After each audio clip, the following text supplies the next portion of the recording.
ఈరోజు ఎమ్మెల్సీ కవిత గారు చేసినటువంటి కామెంట్ చూస్తే కేసీఆర్ గారి అసలు రంగు బయటపడ్డది. బీజేపీ బీఆర్ఎస్ దోస్తాను కూడా తెలంగాణ ప్రజలు గమనిస్తున్నారు. గతంలోనే బీజేపీలో బీఆర్ఎస్ను విలీనం చేయాలని చెప్పి చేసినటువంటి కుట్రల విషయంలో కూడా కవిత గారు స్పందించడం, అదేవిధంగా బీజేపీ బీఆర్ఎస్ దోస్తాను కూడా ఏ రకంగా పార్లమెంట్ ఎలక్షన్లో కానీ ఎమ్మెల్సీ ఎలక్షన్లో కానీ వాళ్ళ పొత్తులు ఇవాళ కవిత గారి మాటల్లో తెలిసిపోయింది. మరి బీఆర్ఎస్ బీజేపీ విలీనం వెనుక దాగున్న నిజాలేంది? కవిత గారు ఒక్కొక్కటి బయట పెడుతుంటే కేసీఆర్ అసలు రంగు బయటపడ్డది. ముఖ్యంగా కేటీఆర్ కుటుంబంలో ఉన్నటువంటి తగాదాలను వాళ్ళ గొడవలను సర్దిద్దుకెళ్ళినటువంటి కేటీఆర్ ఇలా మా గౌరవ ముఖ్యమంత్రి గురించి మాట్లాడుతున్నాడు.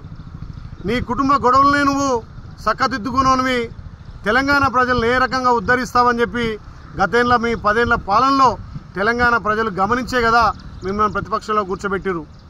ఇలా కవిత గారు మీ సోదరి ఓ ఇంట్లో సోదరిమని ఎదుగుతుంటేనే చూసి ఓర్వలేని కేటీఆర్ తెలంగాణ ఆడపడుచుల పట్ల ఏ రకంగా ఆయనకు ఉందో, ఏ రకంగా గౌరవిస్తాడో మరి కేటీఆర్ ఒకసారి ఆలోచన చేసుకోవాల్సిన అవసరం ఉంది.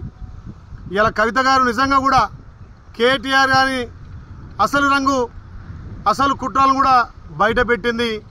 ఆమె మాట్లాడిన మాటలు చూస్తుంటే నిజంగా కూడా బీఆర్ఎస్ను బీజేపీలో విలీనం చేసే దశగా ముందుకు పోతుందని చెప్పి ఇలా తెలంగాణ ప్రజలు గమనిస్తున్నారు.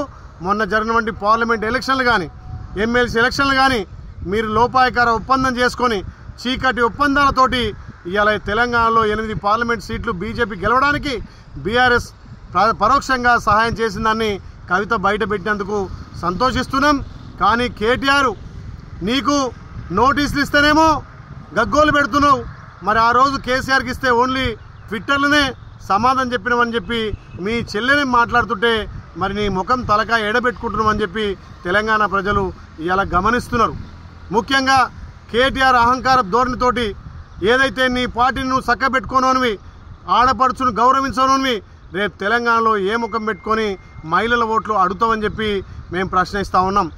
కవిత చేసినటువంటి ఆరోపణలు అనుకోండి, పచ్చి నిజాలు అనుకోండి, ఇవాళ తెలంగాణ ప్రజలు గమనిస్తున్నారు. బీజేపీ బీఆర్ఎస్ దోస్తానికి ఇవే నిదర్శనమైన మాటలు, ఇదే నిదర్శనమైనటువంటి ఆరోపణలుగా కనిపిస్తున్నాయి. కాబట్టి ఏదో కాంగ్రెస్ కోవర్టుగా ఉందన్నారు. కాంగ్రెస్ కోవర్టుగా ఉండాల్సిన అవసరం లేదు.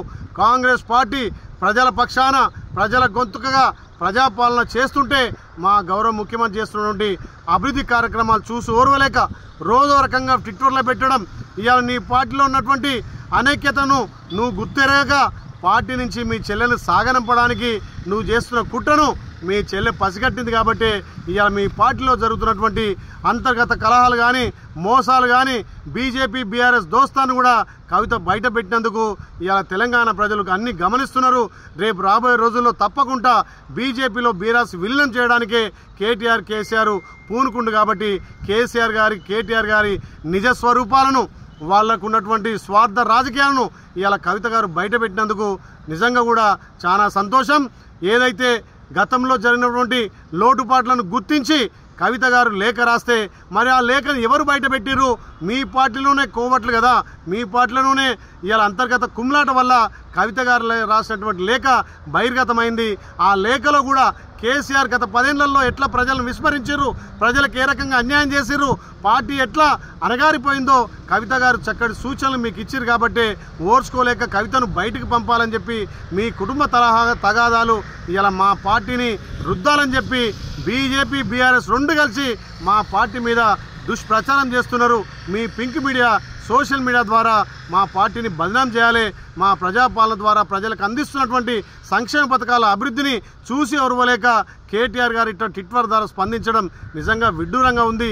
ఇప్పటికైనా మీరు బుద్ధి తెచ్చుకొని సోయి తెచ్చుకొని మీ కుటుంబాన్ని చక్కన పెట్టి మీ పార్టీని బీజేపీలో విలీనం చేస్తారా, లేకపోతే ప్రజలకు ఏ రకంగా సమాధానం చెప్తారో కేటీఆర్ చెప్పాల్సిన అవసరం ఉంది. ఇవాళ ఒక ఆడబిడ్డనే ఓర్వలేని మీరు తెలంగాణ ఆడపడుచులను ఏ రకంగా గౌరవిస్తారో కేటీఆర్ సమాధానం చెప్పాల్సిన అవసరం ఉందని చెప్పి కేటీఆర్ గారిని హెచ్చరిస్తున్నాం. Subscribe us and press the bell icon for more interesting updates.